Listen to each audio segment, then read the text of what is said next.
Good morning, students. Welcome the TSN school. Now we'll start chapter number 8. Reach for the top. Means ऊंचाइयों तक पहुंचना. इसका first part है संतोष यादव. उनके बारे में हम इसमें जो उनकी स्टोरी है वो हम उनकी लाइफ के बारे में इसमें रीड आउट करेंगे. Think for a while and make a list of 3 to 5 persons you idealized or admire very much for their achievements. Your ideal may be from any sphere of life, sports, medicine, media or art and culture.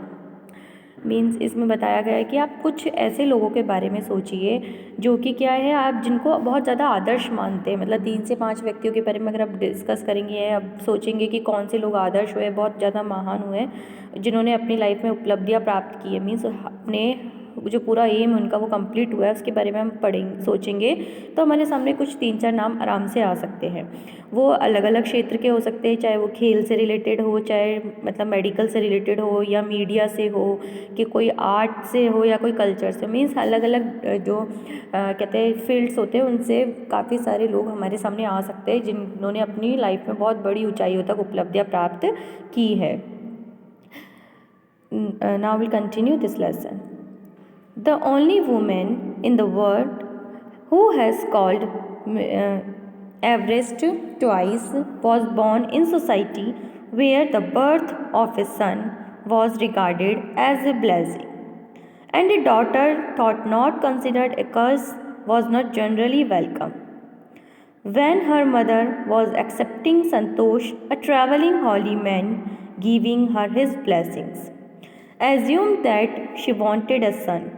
But to everyone's surprise, the unborn child's grandmother, who was standing close by, told him that they did not want a son. The holy man was also surprised. Nevertheless, he gave the requested blessing. And as destiny would have it, the blessing seemed to work. Santosh was born the 6th child in a family with 5 sons, a sister to 5 brothers. She was born in the small village of Joniawaz of Rewari district in Haryana. हम किसके बारे में अभी बात कर रहे हैं? संतोष यादव के बारे में बात कर रहे हैं, जो कि विश्व भर में एक फेमस लेडी हुई थी, जो कि कहाँ पहुँची थी? माउंट एवरेस्ट पर 2 बार उन्होंने विजय प्राप्त की थी. माउंट एवरेस्ट पर कितनी बार गई थी? 2 बार. और उनकी स्टोरी के बारे में बताते हैं कि मतलब जहाँ ईश्वर का आशीर्वाद समझा जाता है कि जो बेटी का जन्म है वो दुर्भाग्य नहीं माना जाता. लोग आजकल जो लोगों की थिंकिंग है या जो सोच है वो बदल चुकी है, और काफ़ी लोगों ने इस चीज़ को एक्सेप्ट करना स्टार्ट कर दिया कि नहीं, जो बेटी का जन्म होता है वो दुर्भाग्य वाली बात नहीं होती, वो बहुत ज़्यादा सौभाग्य वाली बात होती है, और बहुत अच्छी बात होती है कि किसी घर में बेटी का जन्म, लक्ष्मी का जन्म होता है. उसी तरीके से संतोष की माँ बताती है, मतलब माँ के बारे में बताया जा रहा है कि एक बार की बात है कि उनको किसी साधु ने आशीर्वाद दिया था कि तुम्हें बेटा होगा, बट उन्होंने मना कर दिया कि नहीं, मैं बेटा नहीं चाहती हूँ. और ये सुनकर उन साधु को भी काफ़ी हैरानी हुई थी.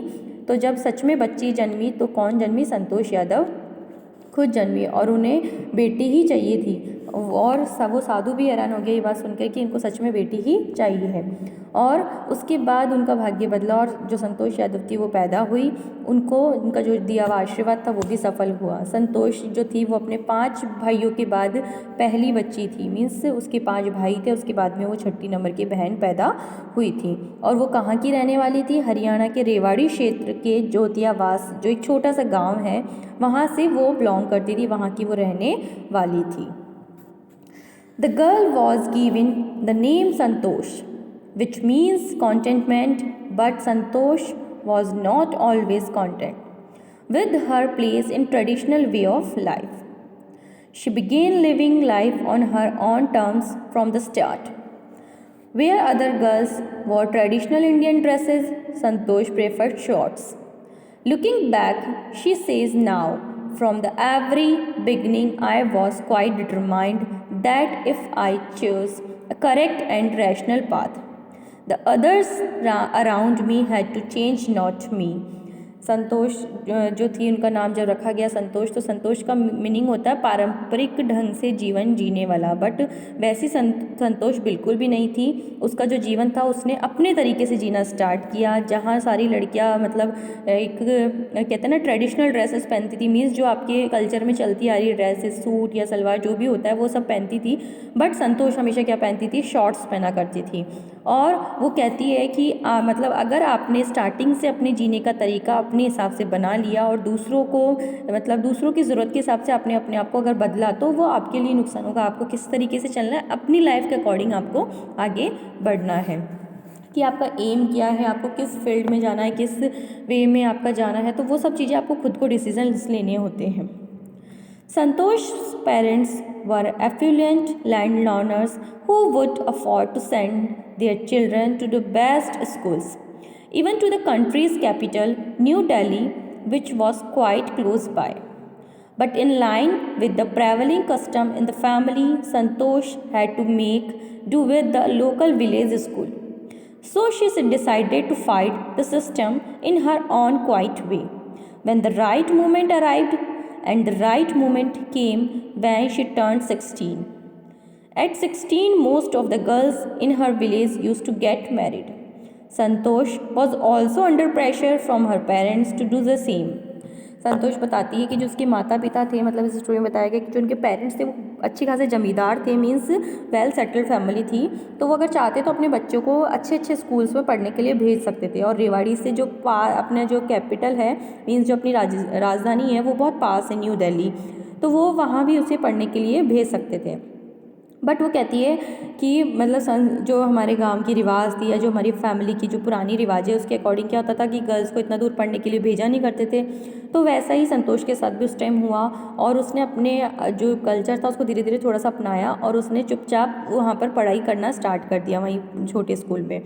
बट उसने इस चीज़ का इस चीज़ के जो अगेंस्ट मतलब लड़ने का फैसला जो था अपने मन में कर लिया था कि एक सही समय आएगा जब मैं इस बात को आगे से बोलूँगी। तो सच में वैसा ही हुआ। जब वो 16 साल की हुई तो 16 साल की उम्र में क्या होता था, उसके गांव की अधिकतर जो फ्रेंड्स थी या लड़कियां थी उनकी शादी कर दी जाती थी। बट और संतोष यादव फिर भी ना काफ़ी प्रेशर था उसकी फैमिली का शादी को लेकर, मतलब वो लोग भी चाहते थे कि संतोष की शादी जल्दी से जल्दी हो जाए। A marriage as early as that was the last thing on her mind. She threatened her parents that she would never marry if she did not get a proper education.